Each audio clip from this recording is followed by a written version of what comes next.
नमस्कार, आप सभी को हमारे चैनल में बहुत बहुत स्वागत है। और आज की बहुत ही ब्रेकिंग न्यूज आ रही है कि अखिलेश यादव और राहुल गांधी जी बड़े मजे से मजे लिए जा रहे हैं भारत की राजनीति का, और साथ में संसद में नरेंद्र मोदी को घेरने के लिए पूरी प्रक्रिया तैयार करने में लगे हुए हैं।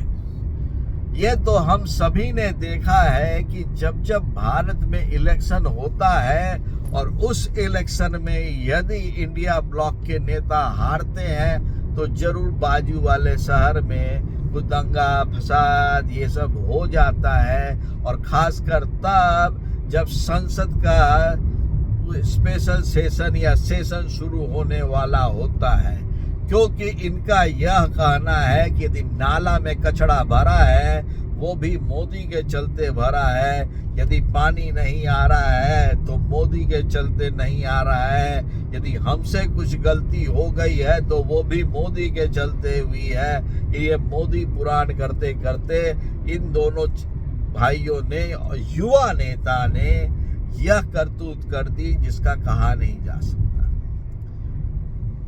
इनको चाहिए था मुद्दा तो इन्होंने संभल का मुद्दा, वक्फ बोर्ड का मुद्दा उठा के संसद के आगे बैठ गए और सब कुछ सामने दिखता है भाइयों और बहनों, सब कुछ सामने दिखता है।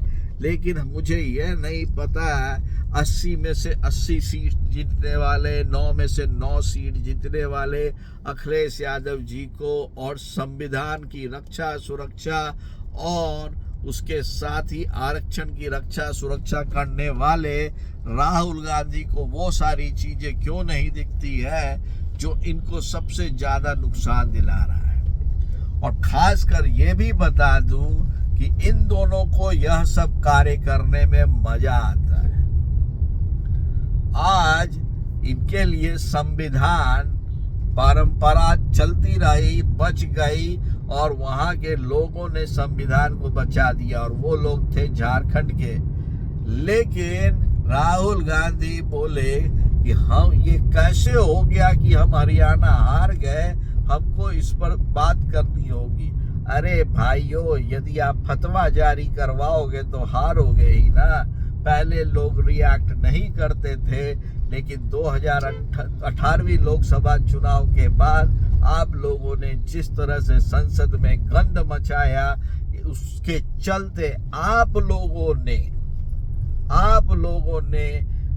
ध्रुवीकरण किया। आप लोगों के चलते बीजेपी के सपोर्टर घर से उठकर बूथ तक गए और आप अपनी हार का कारण बन गए। तो भाइयों और बहनों, इनको बहुत मजा आ रहा है। और इसमें आप देख लीजिएगा कि 2027 के चुनाव में दोनों कहीं नजर नहीं आएंगे यूपी में, और 2029 में पूरा लोटा डूब जाएगा। ये अभी बोल रहे हैं ना जो बातें, अब इनके राम भगवान कहाँ गए जो बोलते थे कि भैया हम तो 9 में से 9 सीट जीतेंगे। आ रहा ना मजा भाई। बीजेपी को पता था कि ये एक बार आप धक्का दे सकते हो, दोबारा में ताकत नहीं है, क्योंकि कांग्रेस 0 है। और आप कांग्रेस के पर भरोसा करके भाई आपने अपनी जिंदगी में दूसरी बार गलती की है।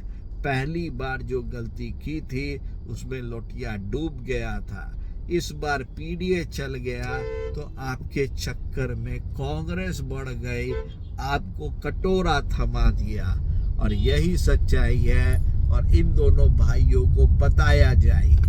आप सभी का क्या कहना है जरूर बताएं। इस चैनल को जरूर लाइक करें, सब्सक्राइब करें। तब तक के लिए आप सभी को बहुत बहुत धन्यवाद।